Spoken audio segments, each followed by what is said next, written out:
اعوذ باللہ من الشیطان الرجیم بسم اللہ الرحمن الرحیم۔ السلام علیکم محترم ناظرین، آج کی اس ویڈیو میں آپ کو ایک بہت ہی اہم مسئلے کے بارے میں آگاہ کرنے والا ہوں، اور وہ کچھ یوں ہے: کیا غسل کرنے کے بعد وضو کے بغیر نماز پڑھ سکتے ہیں؟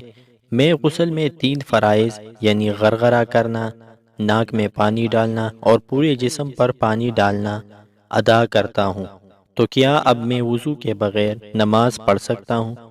تو محترم ناظرین، اگر غسل واجب ہو اور غسل کے فرائض یعنی کلی کرنا، ناک میں پانی ڈالنا، ناک میں پانی پہنچانا، پورے جسم پر پانی بہانا ادا کرتے ہوئے نہائے تو طہارت کبریٰ حاصل ہو جاتی ہے۔ اب اگر کوئی ناقص یعنی وضو کو ٹوٹنے والی چیز پیش نہ آئے تو وضو کے بغیر نماز ہو جاتی ہے۔ اگر آپ کو یہ ویڈیو فائدہ مند لگی ہو تو مہربانی فرما کر چینل کو سبسکرائب اور ویڈیو کو لائک کریں۔ ملتے ہیں اگلی ویڈیو میں۔ اللہ حافظ۔